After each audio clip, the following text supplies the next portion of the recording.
Hello friends, good morning. दोस्तों कैसे हो? दोस्तों उम्मीद करता हूँ अच्छे होंगे। दोस्तों आज हम लोग बात करेंगे महासागरीय जलधाराओं की। सामान्य रूप से देखा जाए तो जो हम समुद्र में जिन लहरों को देखते हैं, बड़ी बड़ी लहरों को, वही जलधाराएं होती हैं, अगर सामान्य भाषा में कहा जाए तो। दोस्तों समुद्र के धरातल पर विशाल जल की राशि को एक निश्चित दिशा में प्रवाहित होने वाली सामान्य गति को महासागरीय धारा कहते हैं।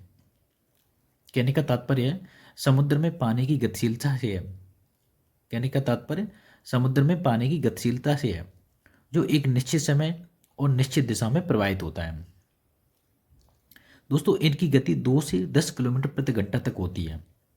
गति और विस्तार के आधार पर इनको 3 प्रकार में बांटा गया है। कितने प्रकार में? 3 प्रकार में बांटा गया है। दोस्तों ये 3 हैं: ड्रिफ्ट, धारा, स्ट्रीम। ड्रिफ्ट ये चौड़ी, उथली व मंद प्रवाह वाली धाराएं होती हैं, और धारा ये निश्चित सीमाओं एवं ड्रिफ्ट की अपेक्षा तीव्र गति से चलने वाली धाराएं होती हैं। और स्ट्रीम, इनकी सीमाएं अधिक सुनिश्चित होती हैं।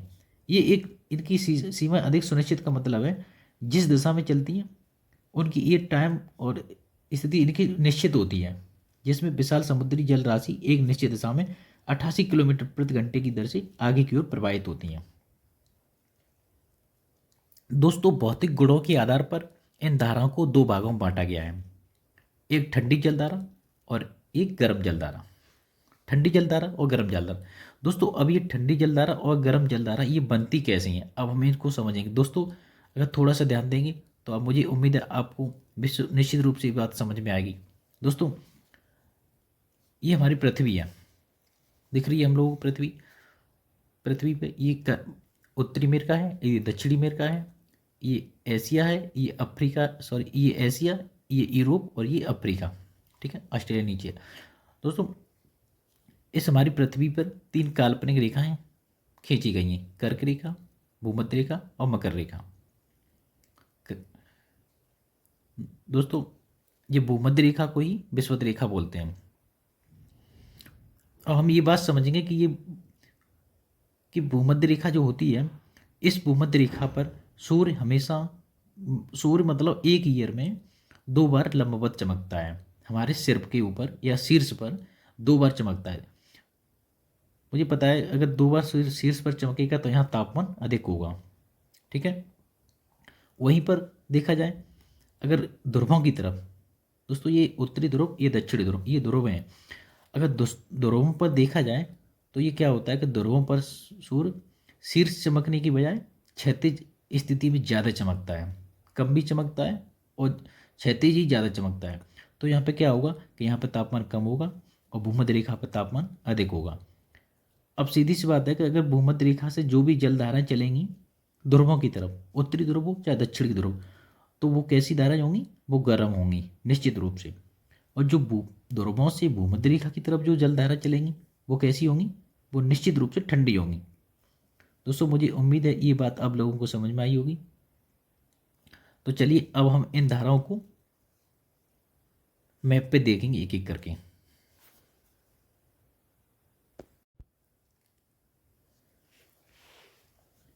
तो चलिए दोस्तों अब हम लोग महासागरीय जलधाराओं को मैप पे देखते हैं एक बार। दोस्तों सबसे पहले बात करते हैं लेब्राडोर जलधारा। दोस्तों लेब्राडोर जलधारा ये ग्रीनलैंड की पश्चिमी तट के सारे उत्तर से दक्षिण की ओर चलने वाली ठंडी जलधारा है। कैसी है? ठंडी जलधारा। दोस्तों यहाँ पे एक बैपिन की खाड़ी है, इस बैपिन की खाड़ी से ये जलधारा निकलकर ये गल्फ स्ट्रीम जलधारा में मिल जाती है। अब बात करते हैं पूर्वी ग्रीनलैंड जलधारा। दोस्तों पूर्वी ग्रीनलैंड हमें नाम से पता चल रहा है कि ये ग्रीनलैंड के पूर्वी तट के सारे उत्तर से दक्षिण की ओर चलने वाली ठंडी जलधारा है। दोस्तों पूर्वी ग्रीनलैंड जलधारा और लेब्राडोर जलधारा दोनों एक दूसरे के विपरीत है, क्योंकि ये लेब्राडोर जलधारा पश्चिमी तट के सारे चलती है और पूर्वी ग्रीनलैंड जलधारा पूर्वी तट के सारे चलने वाली दोनों ठंडी जलधारा हैं। दोस्तों अब बात करेंगे फ्लोरिडा जलधारा की। दोस्तों यह उत्तर विषुवत रेखी जलधारा का अग्रभाग बोली जाती है। क्या बोला जाता है इसको? उत्तरी विषुवरेखीय जलधारा बोला जाता है, क्योंकि ये उत्तरी विषुवरेखीय जलधारा ये ऐसे घूमती हुई यहाँ पे मैक्सिको की खाड़ी से यहाँ पे क्या करती है, फ्लोरिडा के नाम से जानी जाती है। दोस्तों गल्फ स्ट्रीम जलधारा, दोस्तों यह गल्फ स्ट्रीम जलधारा बहुत ही इम्पोर्टेंट है। ये मैक्सिको की खाड़ी में, दोस्तों ये उत्तरी अमेरिका की ये मैक्सिको है, ये मैक्सिको की खाड़ी है। इस उत्तरी अमेरिका की मैक्सिको की खाड़ी में ये गल्फ स्ट्रीम जलधारा मैक्सिको की खाड़ी में उत्पन्न होकर उत्तर पूर्व दिशा में प्रवाहित होती हुई यूरोप तक जाती है, और यूरोप तक जाती है, और यूरोप में इस पश्चिमी यूरोप तक जाती है, जहाँ इसे उत्तरी अटलांटिक प्रवाह के नाम से जाना जाता है। क्या जाना जाता है? उत्तरी अटलांटिक प्रवाह के नाम से जाना जाता है। किसको? गल्फ स्ट्रीम जलधारा को। यह मैक्सिको की खाड़ी से उत्पन्न होकर और यूरोप के पश्चिमी तट के सारे इसको उत्तरी अटलांटिक प्रवाह के नाम से जाना जाता है। दोस्तों अब बात करेंगे कनारी जलधारा की। दोस्तों कनारी जलधारा ये अफ्रीका के पश्चिमी तट के सारे चलने वाली ठंडी जलधारा है। यह जलधारा गल्फ स्ट्रीम व उत्तरी अटलांटिक धारा की ही उपधारा माना जाता है। इसको उत्तरी अटलांटिक धारा की उपधारा माना जाता है। किसको? कनारी जलधारा को। यह कहाँ चलती है? अफ्रीका की पश्चिमी तट के सारे उत्तर से दक्षिण की ओर चलने वाली ठंडी जलधारा है कनारी। दोस्तों कैलिफोर्निया जलधारा, दोस्तों यह एक अलास्का की खाड़ी में उत्तर से दक्षिण की ओर चलने वाली, अलास्का की खाड़ी में उत्तर से दक्षिण की ओर चलने वाली ठंडी जलधारा है। कौन सी? कैलिफोर्निया जलधारा। दोस्तों बहुत ही इंपॉर्टेंट जलधारा है एल नीनो। दोस्तों एल नीनो से पहले हम एक बात बताना चाहेंगे। दोस्तों ये जो भूमध्य रेखा है, इस भूमध्य रेखा की जो उत्तर की ओर जो जलधाराएं चलती हैं उसे उत्तर विषुवतरेखीय जलधारा बोलते हैं, और जो दक्षिण की तरफ चलती हैं उसे दक्षिण विषुवतरेखीय जलधारा के नाम से जाना जाता है। इसे भूमध्य रेखीय जलधाराएं भी बोलते हैं। अब हम बात करेंगे एल नीनो जलधारा। दोस्तों एल नीनो जलधारा यह विपरीत धारा के नाम से भी जानी जाती है। जो दक्षिणी अमेरिका के पेरू तट के पश्चिम में 180 किलोमीटर की दूरी पर उत्तर से दक्षिण की ओर चलने वाली गर्म जलधारा है। कहाँ पे चलती है? दक्षिणी अमेरिका की पेरू तट से 180 किलोमीटर की दूरी पर उत्तर से दक्षिण की ओर चलने वाली गर्म जलधारा है। कैसी है? गर्म जलधारा है। दोस्तों अब बात करेंगे ब्राज़ील जलधारा की। दोस्तों यह उच्च लवणता व उच्च तापक्रम वाली गर्म जलधारा माना जाता है इसको। हम्बोल्ट पेरू जलधारा, दोस्तों ये दक्षिणी अमेरिका की दक्षिण से उत्तर की ओर चलने वाली, दक्षिणी अमेरिका की दक्षिण से उत्तर की ओर बहने वाली ठंडी जलधारा है। पेरू तट पर प्रवाहित होने के कारण इसी पेरू की धारा भी कहते हैं। क्या बोलते हैं इसको? पेरू की धारा भी बोलते हैं, क्योंकि ये पेरू तट पर चलती है। इसको हम्बोल्ट के नाम से भी जाना जाता है। किसको? पेरू जलधारा को। दोस्तों हम्बोल्ट पेरू और फॉकलैंड, दोस्तों फॉकलैंड की बात करते हैं। पूर्वी तट पर चलने वाली ये ठंडी जलधारा है।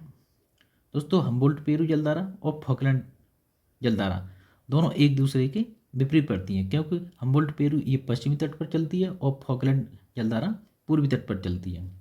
दोनों ही ठंडी जलधारा हैं। दोस्तों गिनी की जलधारा, दोस्तों यह अफ्रीका की उत्तर पश्चिम तट पर चलने वाली गर्म जलधारा है। गिनी की जलधारा यह अफ्रीका की उत्तर पश्चिम तट पर चलने वाली गर्म जलधारा है। कौन सी? गिनी की जलधारा। दोस्तों बेंगुला जलधारा यह अफ्रीका की पश्चिमी तट के सारे उत्तर दिशा में चलने वाली, ये अफ्रीका की पश्चिमी तट के सारे उत्तर की तरफ चलने वाली ठंडी जलधारा है। अगुलहासा जलधारा, दोस्तों यह दक्षिणी अफ्रीका और मेडागास्कर के बीच उत्तर से दक्षिण की ओर चलने वाली गर्म जलधारा है। कौन सी? अगोलासा जलधारा। ये दक्षिणी अफ्रीका के पूर्वी तट के सारे चलने वाली मेडागास्कर और अफ्रीका के बीच चलने वाली गर्म जलधारा है। कौन सी? अगोलासा जलधारा। दोस्तों पश्चिमी ऑस्ट्रेलिया जलधारा, ये ऑस्ट्रेलिया के पश्चिमी तट पर दक्षिण से उत्तर की ओर चलने वाली ठंडी जलधारा है। कौन सी? पश्चिमी ऑस्ट्रेलिया जलधारा। पूर्वी ऑस्ट्रेलिया जलधारा, दोस्तों ये ऑस्ट्रेलिया के पूर्वी तट पर उत्तर से दक्षिण की ओर चलने वाली गर्म जलधारा है। दोस्तों दोनों ही जलधारा एक दूसरे के विपरीत पड़ती है, क्योंकि ये हमें नाम से ही पता है, और ये दिशा के आधार पर, क्योंकि पश्चिमी ऑस्ट्रेलिया ये पश्चिमी तट पर चलती है और पूर्वी ऑस्ट्रेलिया जलधारा ये पूर्वी तट पर चलने वाली गर्म जलधारा है। क्यूरोशियो जलधारा, दोस्तों ये जलधारा जापान की पूर्वी तट पर दक्षिण से उत्तर की ओर चलने वाली गर्म जलधारा है। कौन सी? क्यूरोशियो जलधारा। कैसी है? गर्म है। सुषमा जलधारा, दोस्तों सुषमा जलधारा ये चीन के उत्तरी चीन और पूर्वी चीन के मध्य चलने वाली और जापान के बीच चलने वाली कैसी है? गर्म जलधारा है। कौन सी? सुषमा जलधारा। वो जलधारा, दोस्तों यह ठंडी जलधारा है जो रूस के पूर्वी तट से जापान की ओर प्रवाहित होने वाली, रूस के पूर्वी तट के से जापान की ओर प्रवाहित होने वाली ठंडी जलधारा है। कौन सी? आयुसेबु। दोस्तों ये हम लोगों ने महासागरीय जलधाराओं को देखा। दोस्तों अगर वीडियो अच्छी लगी हो तो लाइक और सब्सक्राइब जरूर कर दीजिए। थैंक यू दोस्तों।